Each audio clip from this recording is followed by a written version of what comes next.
Hello everyone, this is Emmanuel I. Smith, your host, and this is an intro into my Church of Jesus Christ of Latter-day Saints Part 23 lecture. And in this introduction, I would like to make some remarks and comments about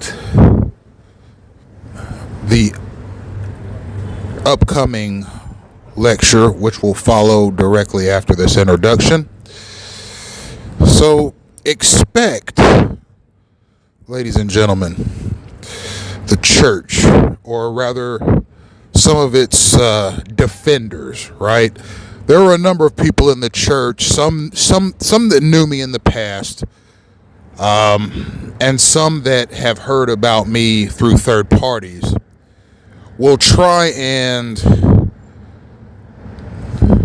discredit what I say about the church. They may try to discredit my character, ladies and gentlemen, but that's to be expected. The church does not want to take a loss in the eye of the general public because of what I say.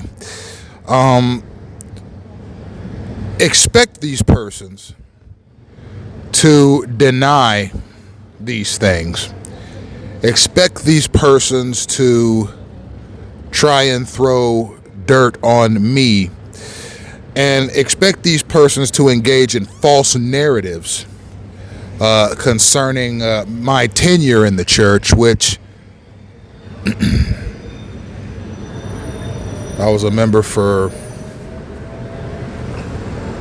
2.5 years, and it's been 9 years since my last church service. So expect these persons who haven't seen me in at least 9 years to recall all of these damning stories about me. My tenure there, that's typical, ladies and gentlemen. That's typical.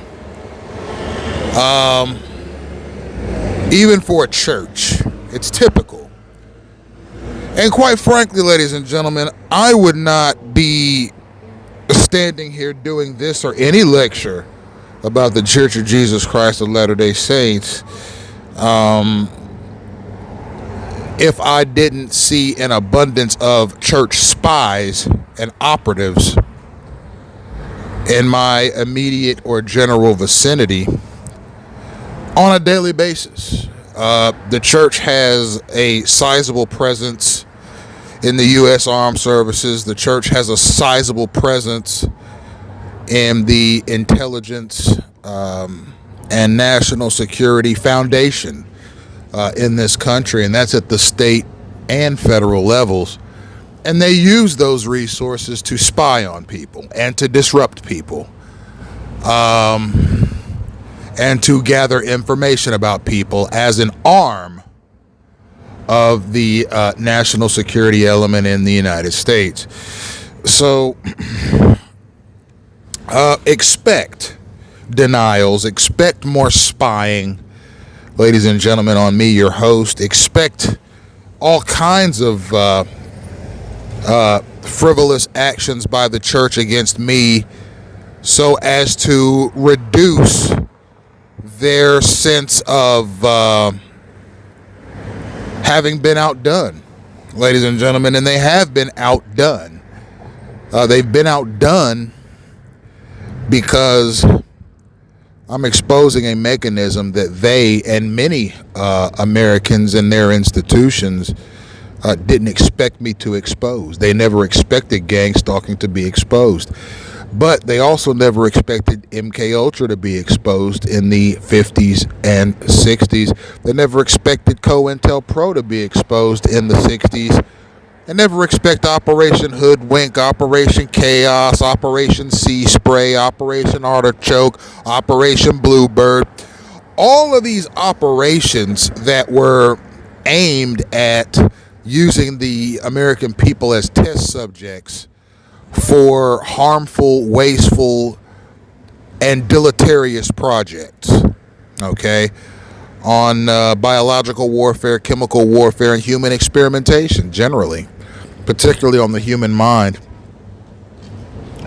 And ladies and gentlemen, these types of programs are still being implemented to the present day via programs like Project Gang Stalking, which is the centerpiece of my research. So, ladies and gentlemen, the Church of Jesus Christ of Latter-day Saints has a number of what I like to refer to as cowboys. Guys I haven't seen in 9 years using gang stalking's auspices and pestering mechanics to try and get the better of me 9 years after I last set foot in a Latter-day Saint chapel. What does that tell you, ladies and gentlemen? What does it tell you for a church to use covert or clandestine attack, pestering, subversion, or disruption mechanisms against U.S. citizens, particularly U.S. citizens that have not been around in almost 10 years? What does that tell you? It's desperation. They don't want to be lumped in with clandestine gang stalking because they see now that it's a loser. Okay, clandestine gang stalking is a loser. It was exposed. It's unconstitutional. It's a violation of human rights. It's a violation of civil rights. It's a violation of inalienable rights. And it's a violation of constitutional rights as well. It's a violation of every right that exists. And for some reason, certain members of the U.S. National Security and National Intelligence auxiliaries thought it would be a good idea to implement this program. I have no idea why. All it's going to do is make America look worse and worse and worse. And I hope that America catches on and renounces the program and repeals it. I think that the MK Ultra hearing that Congress had in June is a positive step in the right direction. It's acknowledging CIA abuses. It's acknowledging the clandestine nature of MK Ultra and some of its human rights abuses. And it was an atrocious program. And so is gang stalking. And I think by acknowledging and revisiting MK Ultra, Congress is putting itself in a posture to investigate other similar programs that are just as deleterious, hateful, disruptive, disgusting, and violent as clandestine gang stalking, ladies and gentlemen. So I have no doubt in my mind that the church has a operating interest in gang stalking for espionage reasons, and it is my hope that this lecture series contributes to the end of all such thuggery. Thank you for tuning in.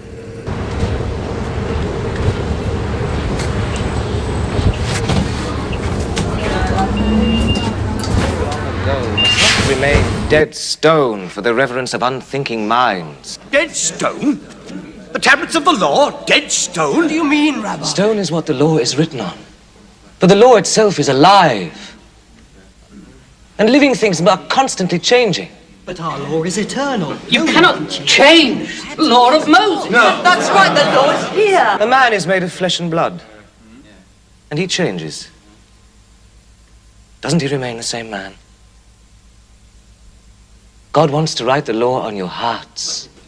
Rabbi, you said you have come here to give us the good news. Is this it? The good news? That the law is living like a man? The good news I bring you is this.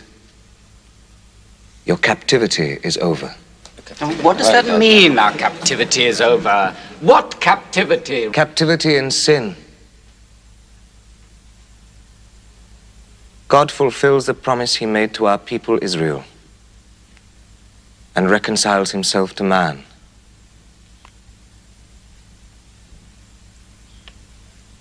God is coming to you. To all of you. Even the most wretched. Do not shut the door in his face.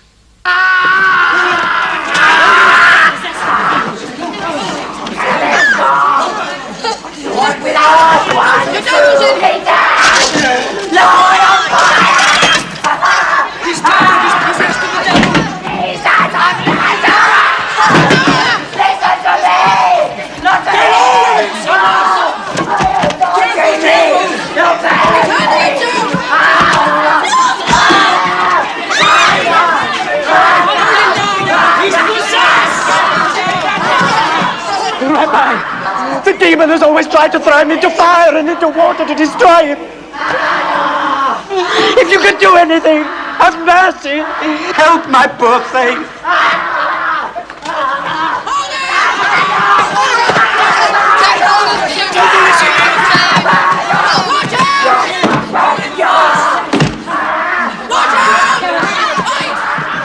Satan!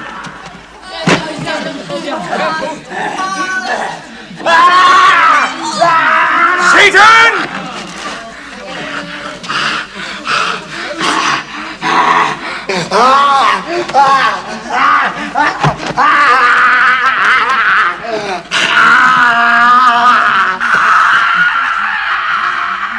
Leave him.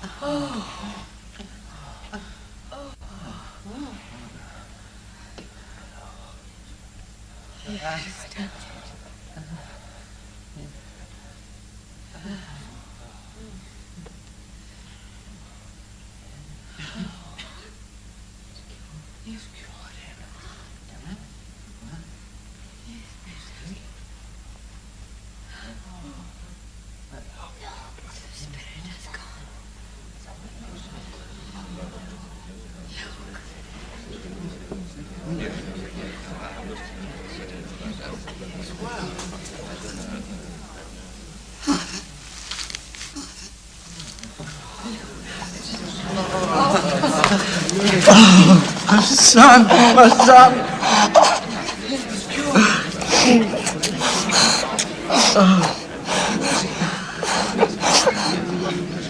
Praised be the Lord.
Hello all, thank you for listening.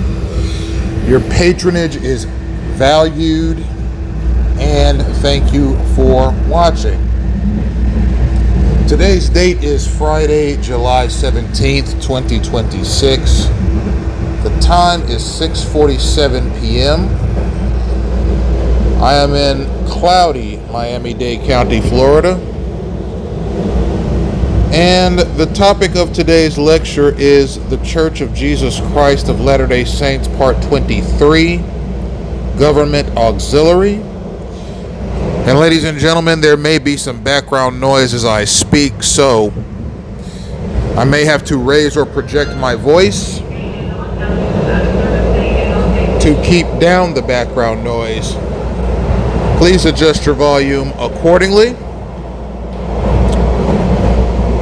Ladies and gentlemen, as I deepen my research into MK Ultra, into COINTELPRO, Operation Chaos, the XXIII, all programs that led to the development and the implementation of clandestine gang stalking, all of the above are national security and intelligence-based operating protocols that are rooted in human behavior experimentation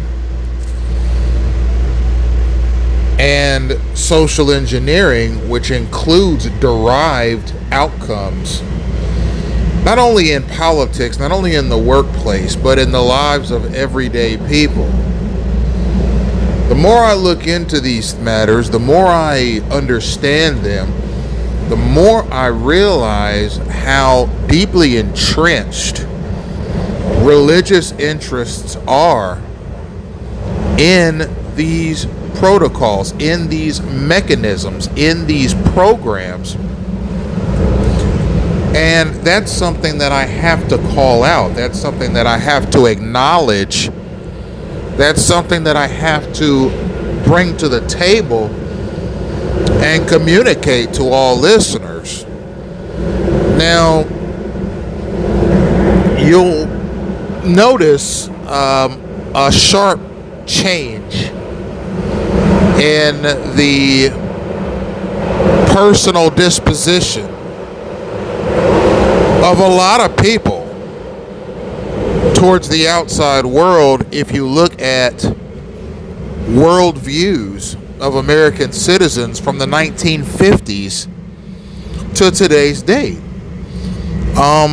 If you look at, for example, people's attitudes towards entertainment, television, movies, music, dating, relationships, marriage,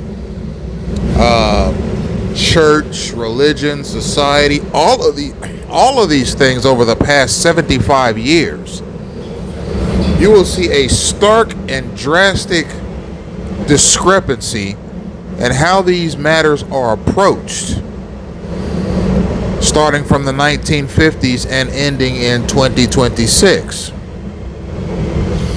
If you look at civil society here in the United States in the 1950s, the great debates were, well, what are teenagers doing when they're dating? How much parental guidance should be used in the lives of teenagers who are dating? What is the parental role in assuring that teens that are dating are minding their self or minding their manners or making responsible decisions? I mean, in the 1950s, the major sociological conundrum with young people in particular is, are these young people, are they going out to the jukebox club? All right. And after the jukebox club, are they going somewhere that is sort of out of sight and drinking beer? And that was the main concern with a lot of parents in those days. It wasn't, are they smoking marijuana? Are they sniffing cocaine? Are they using heroin? Are they popping Molly pills? Are they having unprotected sex? Are they listening to deleterious music?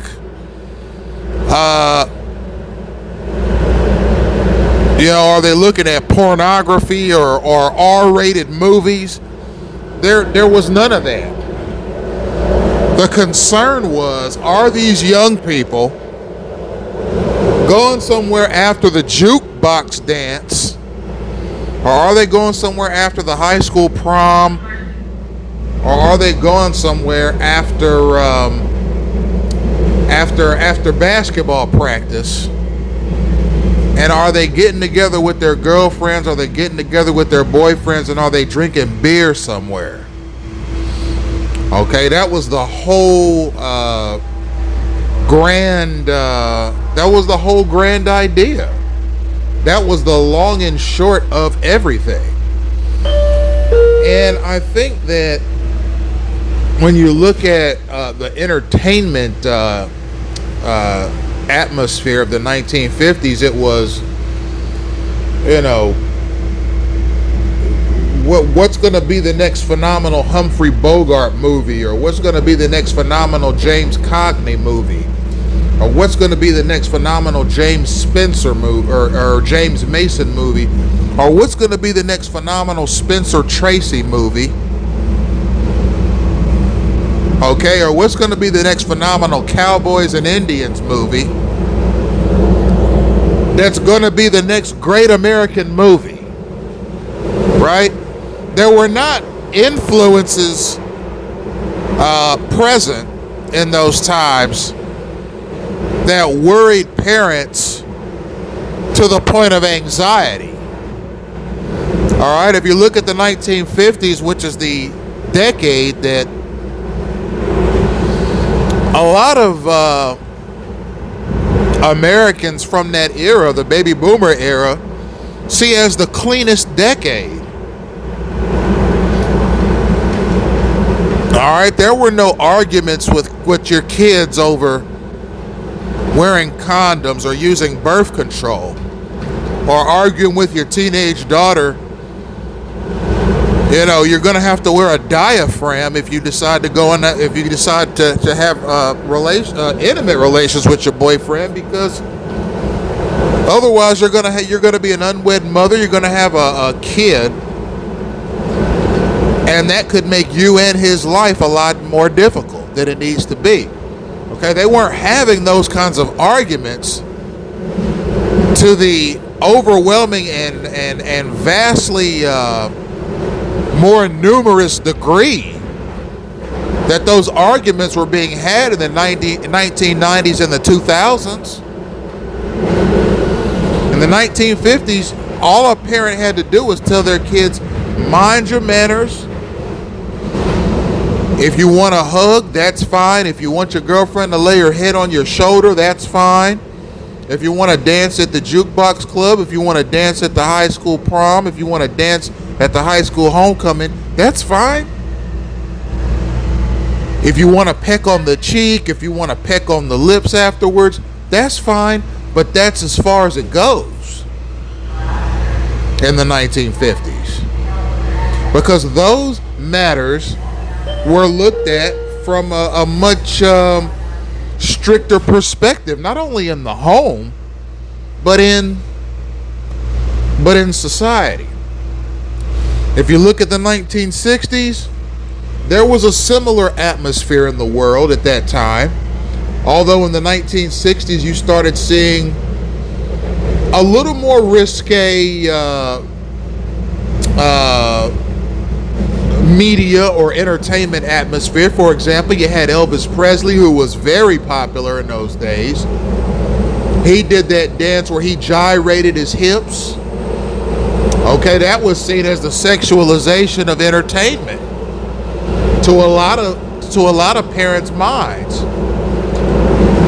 And of course, you had your real upright, family-friendly entertainment acts, like, for example, the Beatles. All right, and there were a number of others. Bob Dylan, Johnny Cash. All right, quite a bit of bebop was being listened to in those days, ladies and gentlemen. But when you look at the trajectory of American cinema, even in those times, what kind of movies did you see in the 1960s? Okay, you saw movies like The Hustler. You saw movies like Guess Who's Coming to Dinner. You saw movies that starred John Wayne. A lot of those types of movies. You saw lots of movies that had sort of this theme that included the Wild Wild West and similar time periods. And parents didn't have to worry about their kids going on dates and going to the movies because they already knew what kind of movies were playing. Yeah, there was some adventure, there was some excitement, there was some combat, but these movies in today's standards were rated PG. And these movies were safe for teenagers. And on the ride home, I don't know, whose family was able to afford the newest Cadillacs that were on the market, or the latest Thunderbirds that were on the market, or maybe the latest Oldsmobile or the newest Buicks that were on the market. Families didn't have to worry about what was going to happen on the ride home. Everyone lived by a similar standard. Everyone had a similar sense of what morality was. Everyone was watching the same 5 TV channels when they went home every night. And everyone was watching the same 5 or 10 movies that were being produced in Hollywood as well.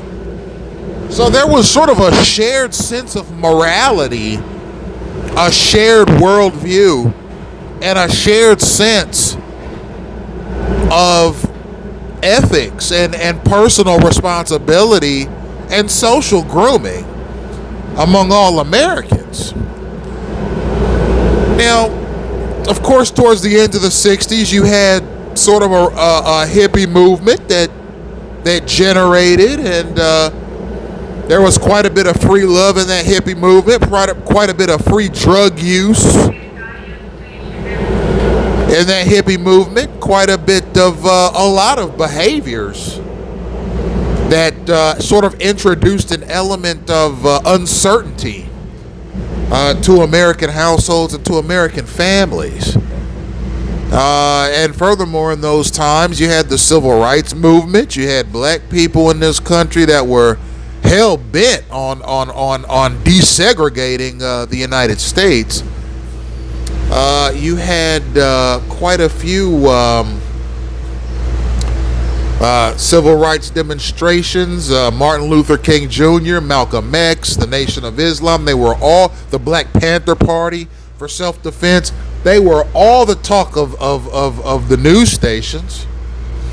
Okay, the Beatles were on top, and you had the early onset of alternative rock music. You had the Ozzy Osbournes and the Black Sabbaths and the Rolling Stones and all of those types of groups. The 60s produced risque entertainment. For the first time in American history, people didn't know how risque or how acceptable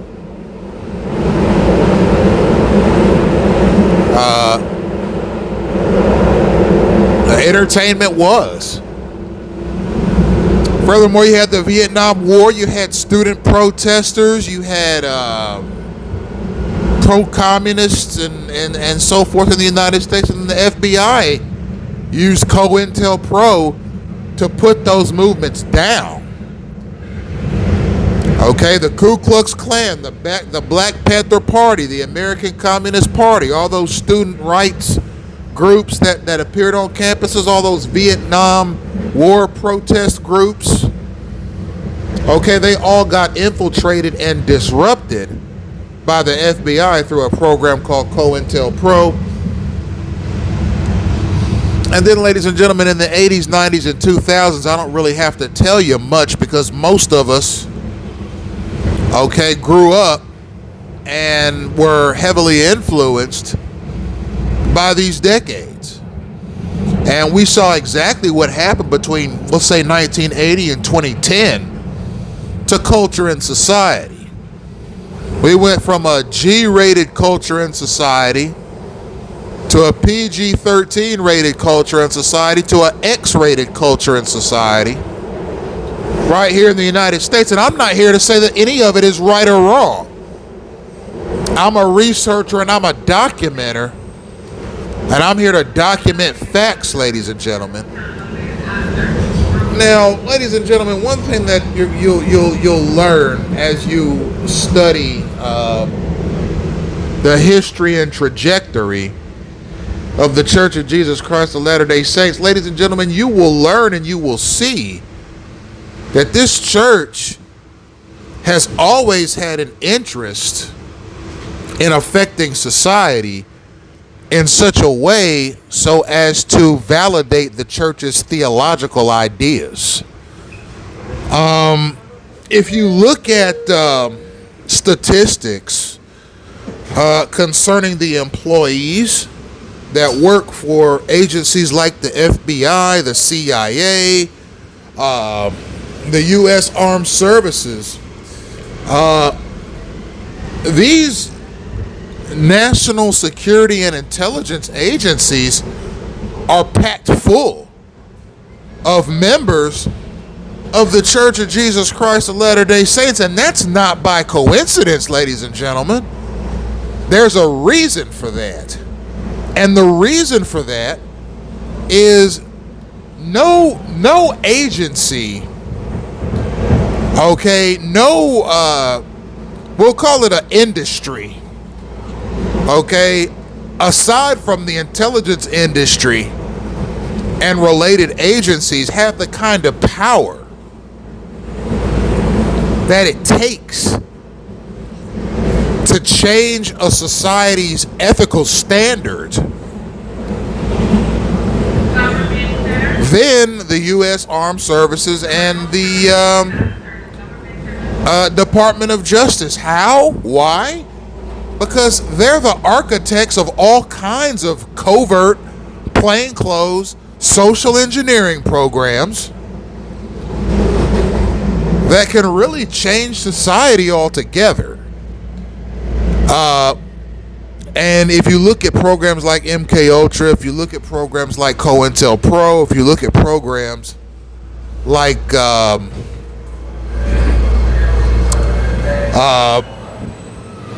Operation Chaos, if you look at programs like gang stalking, you'll see exactly what I mean. You'll see instances of the U.S. Armed Forces, the U.S. Armed Services,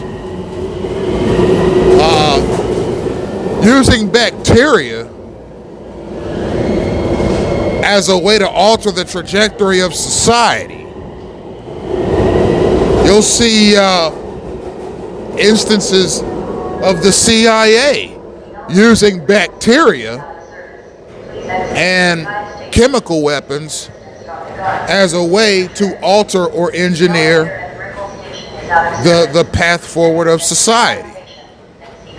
You'll see both the U.S. Armed Services and the CIA in these situations utilize clandestine disruption mechanisms to engineer outcomes in society. And not only that, but to change society, change its culture. You can change society if you utilize social engineering platforms like MKUltra, like gang stalking, like the XXIII, which essentially deputized hundreds of thousands of Soviet East German citizens to act as basically civilian spies for the East German government, and they used as signaling mechanism, just like gang stalkers use, to communicate with each other. And that signaling mechanism that they use consists of a lot of things: verbal commands, physical gestures, vehicular maneuvers, and all kinds of other little funky symbols that these gang stalkers use to point out targets for other stalkers to follow around and pester. It's nothing the East Germans hadn't already done through the power of the Soviet government. And I like to, as I speak about communist countries, okay, in this discussion, I want to make it clear that there isn't a single country on the communist side that I don't think has lost its way. They're all very well run as far as I can tell. And thanks to Russia, China, and North Korea,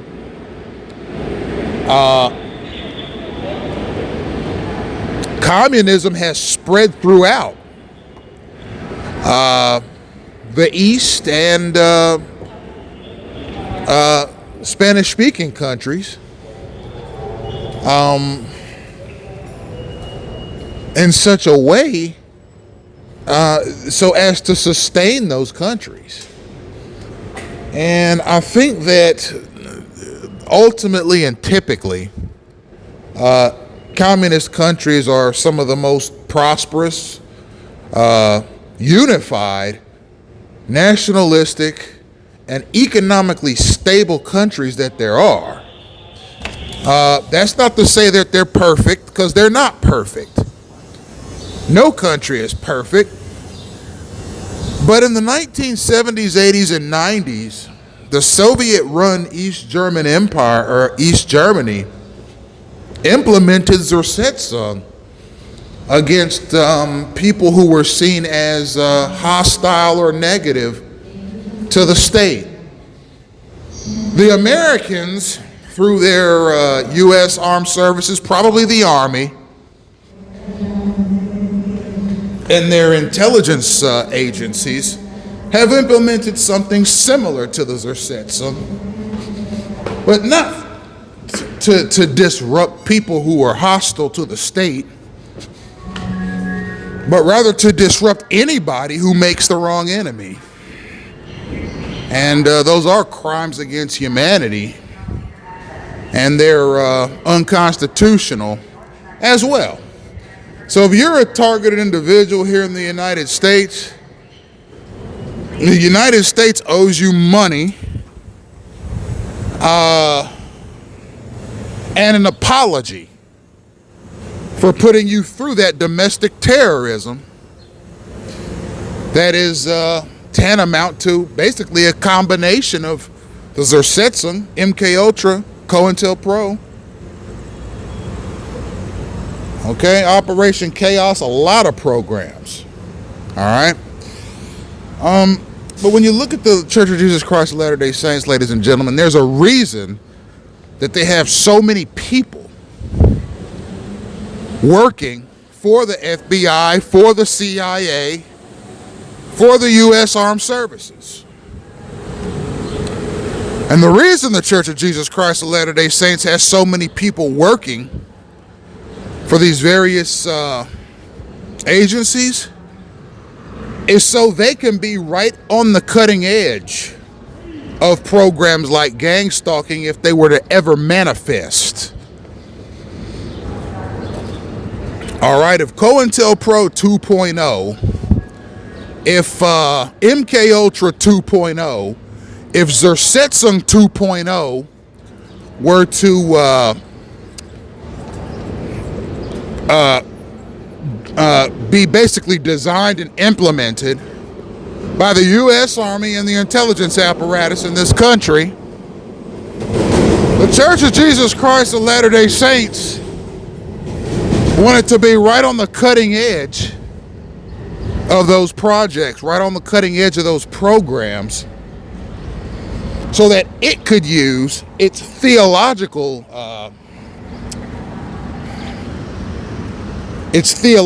culture to influence those programs. So, gang stalking being a combination of all of the above named programs, okay, it's being implemented not just by secular forces, but religious forces as well. I can promise you, ladies and gentlemen, as I stand here this day, that there are members of the Church of Jesus Christ of Latter-day Saints that are on the cutting edge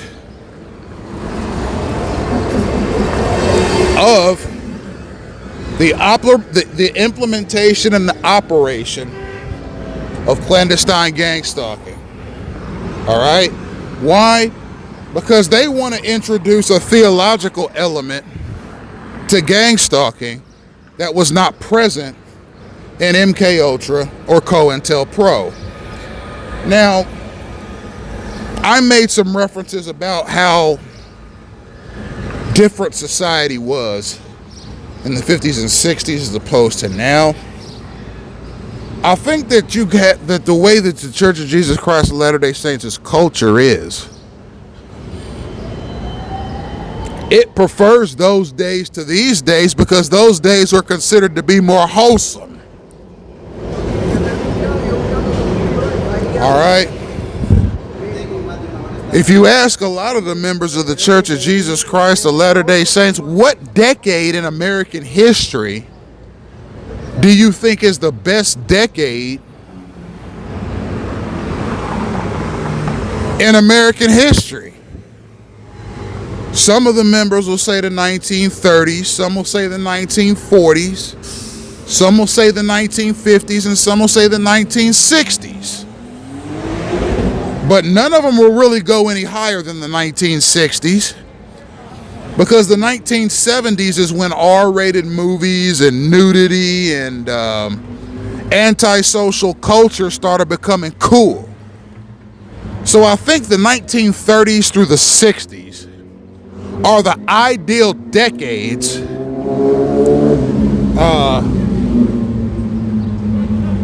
for the Church of Jesus Christ of Latter-day Saints because of how systemically sheltered and guarded people's moral and theological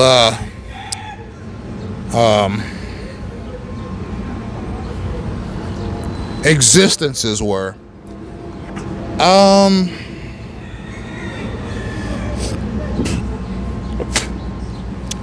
when society started getting a little more raucous, a little more free, a little more on the dangerous side, not only in movies and music, but with the way people lived.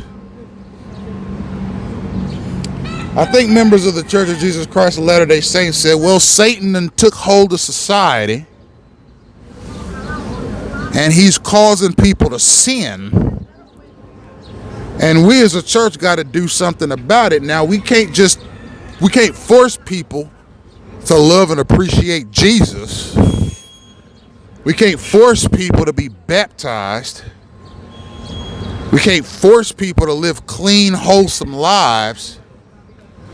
At least not explicitly. We can covertly do that, but we can't do it in a way that looks to be a violation of people's constitutional rights and liberties. Right? So what's the solution? What's the solution? Okay, the 70s, 80s, and 90s rolls around. Things are becoming a little more secular in this country. People are a little less worried about what their parents think, what society thinks, what Jesus thinks about their lifestyle and behavior. So what do? What do the religious establishments that have access to FBI, CIA, and U.S. Army operations objectives, what do? How do you put people back on the path to a 1950s existence? How do you do that? Well, you can't force people to clean up their ways if you think they're acting dirty, but you can take away their idols. So let's say you have a musical artist that has secular lyrics. They live a secular lifestyle. They're an advocate for secular living. They're not exactly Christian, and they're selling tens of millions of records.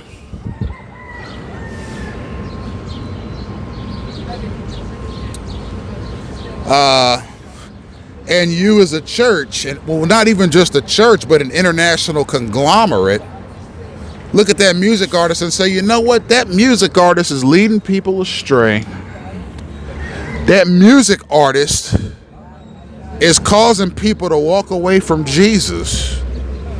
That music artist is selling tens of millions of secular albums to Americans all across this country, and as a result is causing people to walk away from Jesus and walk to Satan. How do you remedy that? If you're a church that has vast financial resources, you have a growing number of your members joining the FBI, the CIA, and the U.S. Army, and you have a theological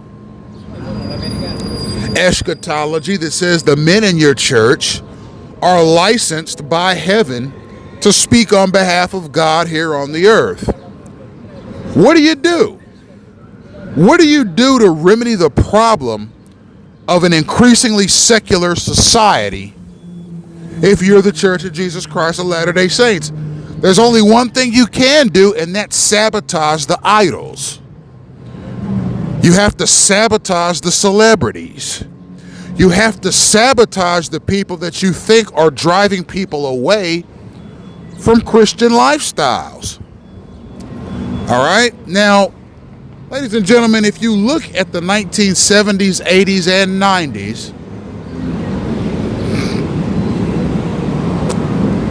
you'll notice that there were a lot of celebrities during that time period, even some in the 2000s, that had suspicious things happen to them that caused them to lose their lives. A lot of these celebrities were the kinds of celebrities that lived secular lives. They advocated secular lives. They had lots of girlfriends or lots of boyfriends. They were open about their love for alcohol. They were open about their love for drugs. They were open about their capacity to have lots of intimate partners. They were honest about not necessarily believing in Christ or an afterlife. And they were honest about a lot of things that probably made a lot of Christians, especially clergymen like pastors and Mormon bishops and other church and ecclesiastical professionals weary. Okay, I remember those days myself, being a child growing up in the 90s. You used to hear a lot of pastors preaching right from the pulpit how secular and how demonic American society had become. And as a result of that secular atmosphere, there were some pastors that were saying, you know what, it might be the end times. They were saying it might be the end times. They were saying, well, you see how secular everything is. You see how anti-Christian everything is. You see how degenerate and violent and sexualized everything is. Even games, video games that are supposed to be innocent are violent and sexualized. All right. You had a lot of pastors and preachers and ministers and members of various clergies basically preaching that from the pulpit, that America is on the downslide because of how secular it had become. If you are a zealous Christian or a zealous Mormon or a zealous member of the Christian faith, there's only one way to remedy that, and that's using state resources to sabotage the celebrities themselves. You can't change society, okay? You can't do a Super Bowl commercial and tell 25 million people, hey, listen, don't purchase this guy's music, he's anti-gospel. Don't purchase this person's music, they're anti-Christian. Don't purchase this person's music or that person's music. Don't go to these actors' movies or those actors' movies. Don't go to these concerts or those concerts, and don't purchase the baseball, basketball, or football cards of these particular athletes, because these people live anti-Christian lives and they don't honor Jesus with their celebrity status. Right? You can't tell 25 million people who not to idolize. People are going to idolize who they want to idolize. If people want to idolize Mick Jagger, Michael Jackson, Bon Jovi, okay, the Rolling Stones, all kinds of acts in music, then they're going to. If people want to go and watch Tom Cruise movies and Brad Pitt movies and the Denzel Washington movies and Robert De Niro movies, Al Pacino movies, Arnold Schwarzenegger movies, Sylvester Stallone movies, Okay, Michael J. Fox movies, they're going to go and they're going to watch them. Regardless of what's in those films, if they want to watch those movies because they're entertained by it, then they're going to watch them. Okay, if a person's favorite athlete is known for being a philanderer or even a drug user or a gambler, if a person likes that athlete, they're going to continue supporting that athlete by purchasing tickets to that athlete's games and by purchasing that athlete's baseball cards and jerseys if they're on the market. And they're going to continue supporting that athlete because they like that athlete, they like the team that he plays for.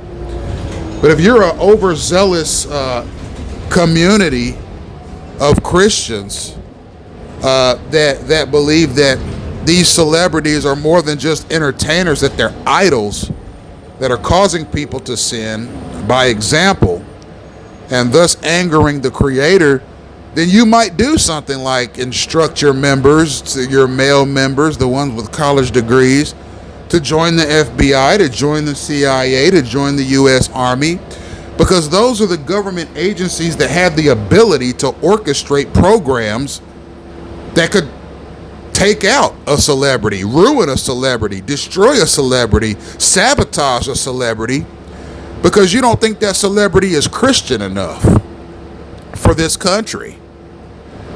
Okay, that's the reason, ladies and gentlemen, that I assert that the Church of Jesus Christ of Latter-day Saints encourages its members, particularly its male members, to join the FBI, to join the CIA, to join the U.S. Armed Services, not because out of a sense of patriotism or out of a sense of duty, but to join the very agencies that could sabotage the lives of what the church believes are ungodly celebrities, ladies and gentlemen. And I think that it's easy to, if you're a church of that magnitude, to achieve your sociological objectives if you have the capacity, the personal capacity, the organizational capacity, the financial resources, and the political maneuvering abilities to get that kind of thing done. You see? And I think it's unfortunate that there hasn't been a formal investigation into the church's political activities, the church's role in the activities of post 9/11 national security mechanisms that have restricted people's constitutional rights and liberties, that have restricted people's civil rights and liberties, that have restricted people's inalienable rights and their ability to achieve and attain those, that have restricted people's ability to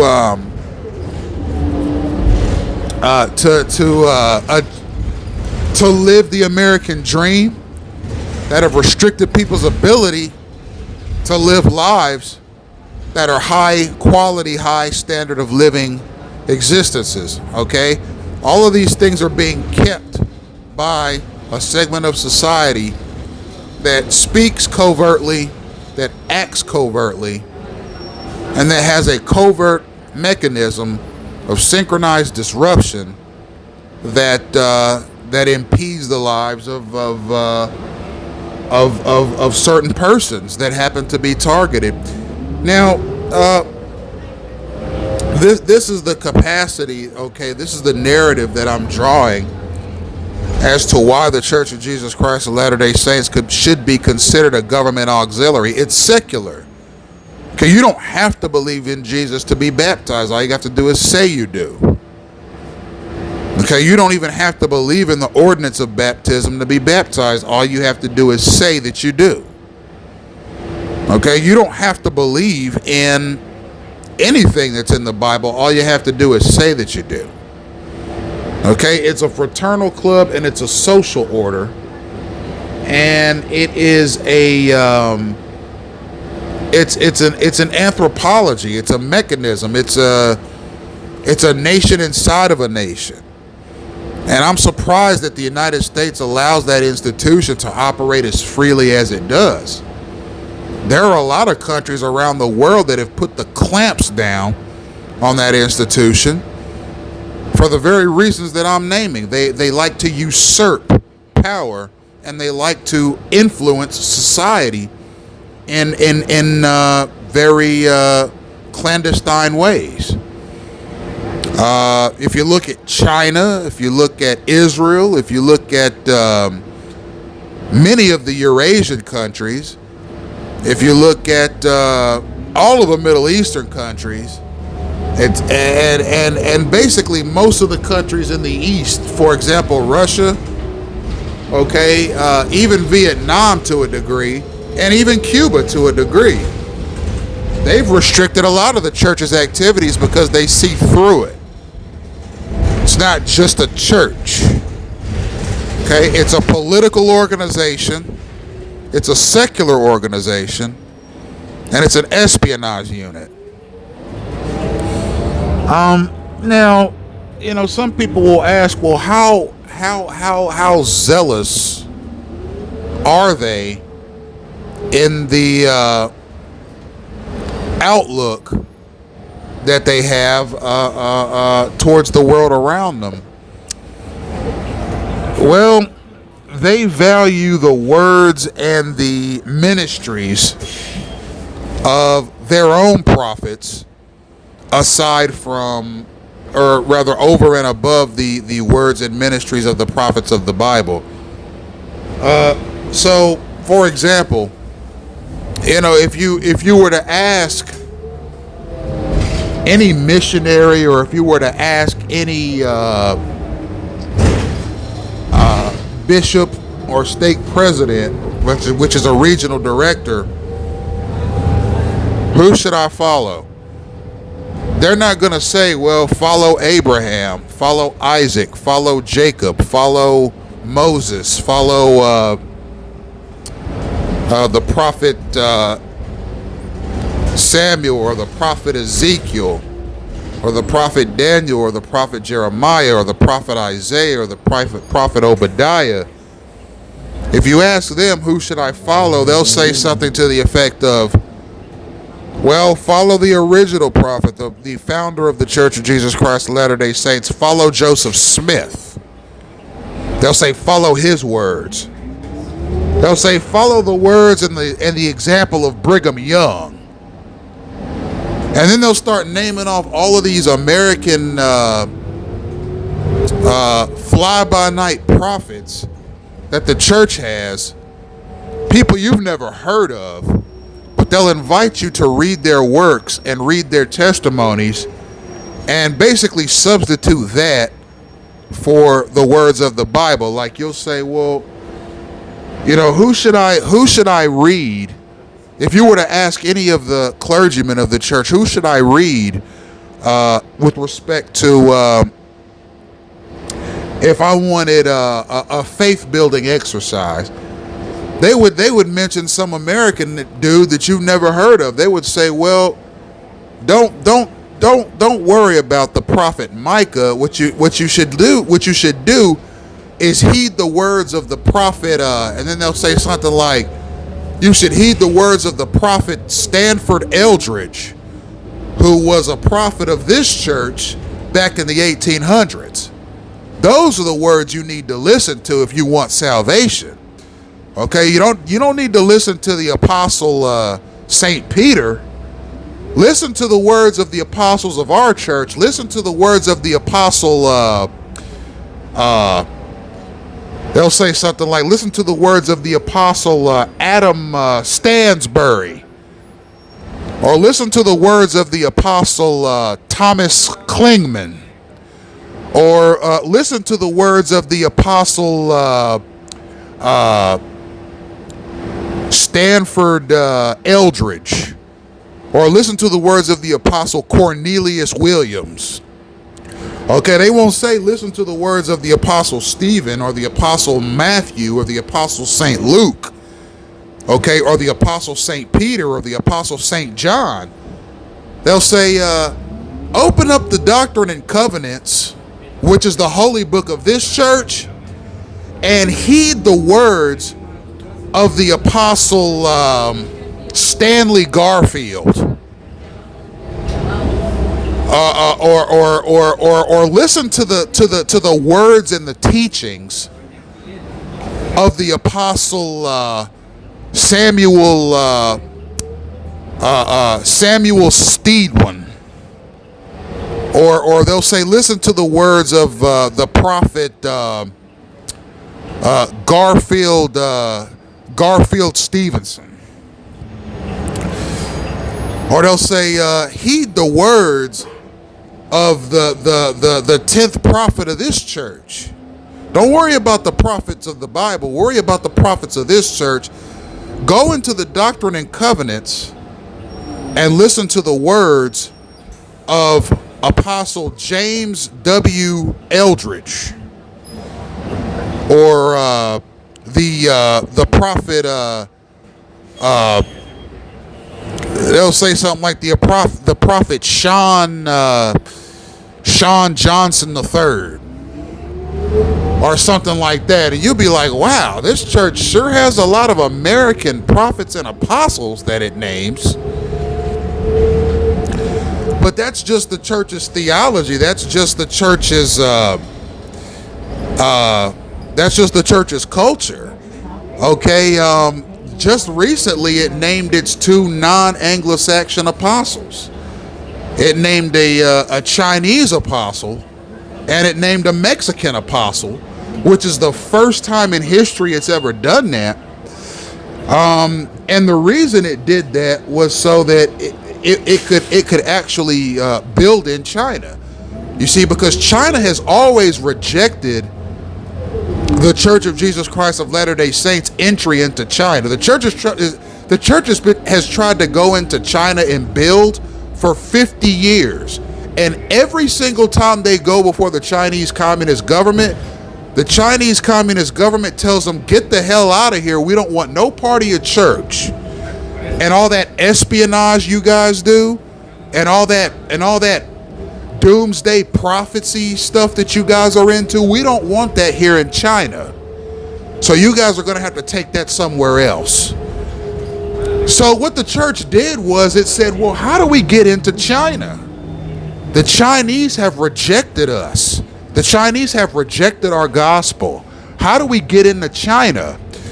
So the church came up with a scheme. They said, well, here's how we're going to get into China. Here's how we're going to convince the Chinese government to allow us to build churches in China with the Church of Jesus Christ of Latter-day Saints business attached to it.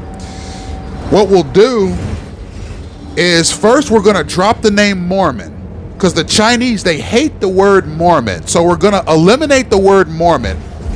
We're going to make it a sin to use the word Mormon. So we can't use Mormon anymore, because the Chinese are uncomfortable with that word, because in the Chinese language, the word Mormon means Devil's Gate or gates of hell or something like that. So the church dropped the name Mormon. You can't use the word Mormon anymore. And they nominated a Chinese apostle. The first time in church history it did that. The only reason the church did that is to suck up to China, so that China would allow them to build wards and temples there. So China finally let the church in, but it restricts it heavily, because there's still some uneasiness among the Chinese people of letting this church into the country. So that's what the church had to do. And it isn't just China. You see, any country that's answerable to China, or any country that's communist, has similar restrictions on the Church of Jesus Christ of Latter-day Saints. So if you look at the use of the communist political model, you look at who uses this best. It's the Chinese, it's the Russians, it's the Vietnamese, and it's the North Koreans. Those are the powerhouses of communism. Okay? There are other countries that use communism, but they're directly answerable to the Chinese, the Russians, the North Koreans, and the Vietnamese. So, for example, when the Cuban government allowed the Mormon Church to build in Cuba, they had to go to the Chinese and ask what was acceptable. And the Chinese government basically told the Cuban government, if you want to let the Mormon Church build in your country, it's up to you. Go ahead. But these are the restrictions that we think are best for you to implement for them. So what did Cuba do? It obeyed, because that's just Cuba's relationship with China, Russia, North Korea, and Vietnam. Cuba obeys them. Why? Because it was China, Russia, North Korea, and Vietnam that taught Cuba communism, okay, in the 1960s. Before communism, Cuba was in a constant state of civil war. The CIA ran Cuba right into the toilet, okay?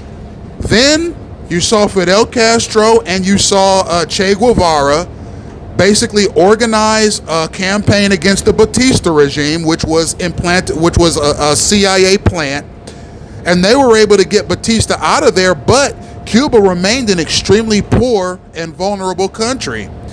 So what Russia did was Russia went into Cuba and said, hey, look, we saw what happened with Batista, and we want to help you stabilize, but you're going to have to adopt communism, and you're going to have to do what we say. Fidel Castro was not going to turn that down.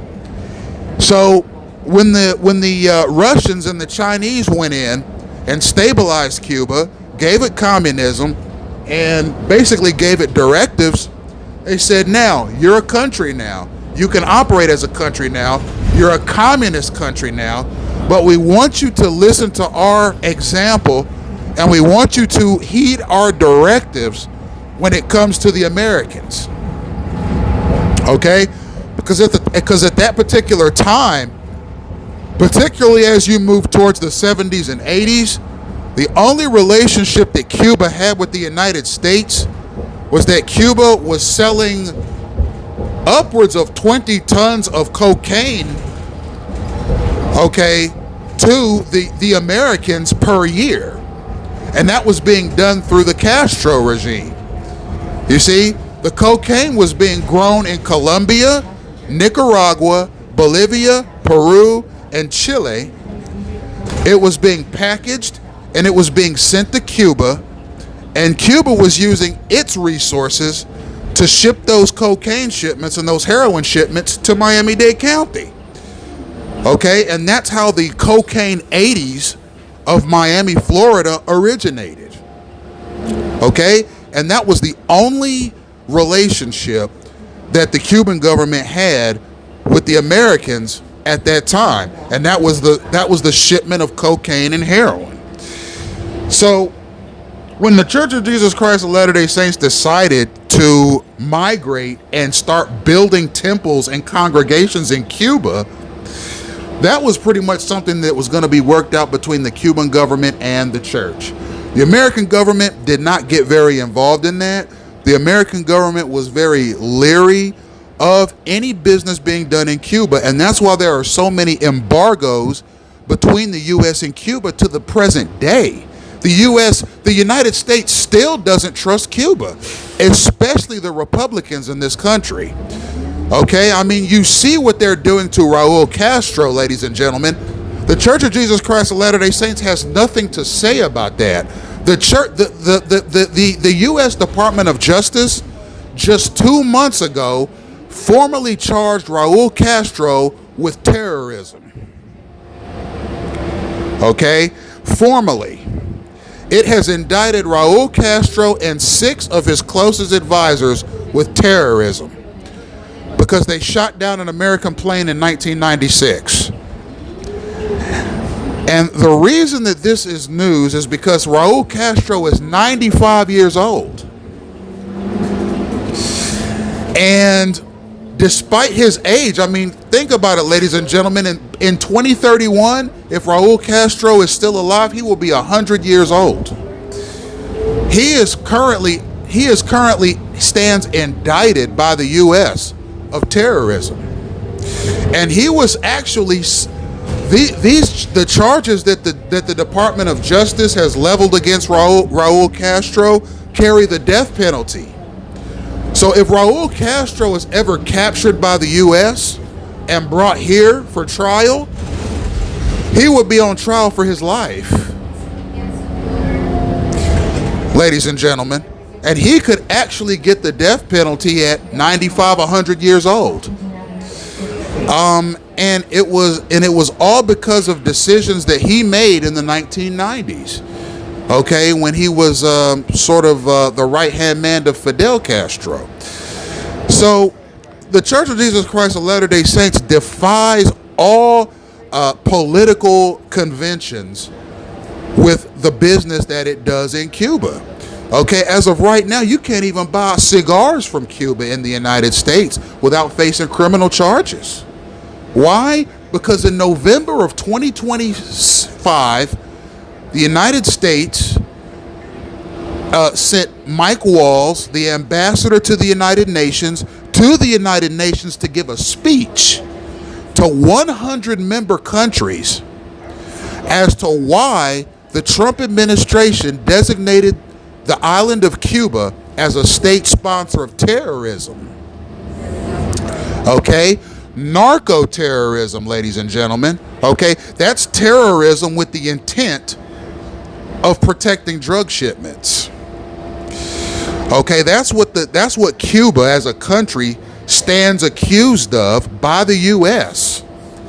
And not just the US, but all of the United States' allies in Europe agree with it. And they're not doing business in Cuba either. That's why last month you saw that huge power outage in Cuba. 500,000 Cubans with no electricity. Because the companies that were providing gas and oil to Cuba stopped providing gas and oil to Cuba because of their designation as a state sponsor of terrorism. You have a church, ladies and gentlemen, in the Church of Jesus Christ of Latter-day Saints that apparently they don't care. They still continue to operate in Cuba. They still continue to do business in Cuba, despite the country having proven time and again over the past 50 years that it aligns itself with narco-terrorists and it aligns itself with essentially dope smugglers and drug dealers that basically they train in guerrilla warfare for no reason other than to protect cocaine and heroin shipments from Cuba to Florida. So that has been going on for 66 years now. And the first president to designate Cuba as a terrorist, as a state sponsor of terrorist was Ronald Reagan in the 1980s. And then after him, George H.W. Bush, George W. Bush, and then Donald Trump. Those are all the Republican presidents we've had since the 1980s. Each and every one of them officially designated Cuba as a state sponsor of terrorism. Okay? Now, when you say government auxiliary, typically what you think of is an asset to a government. Okay? I've oftentimes argued that the Church of Jesus Christ of Latter-day Saints is a government auxiliary.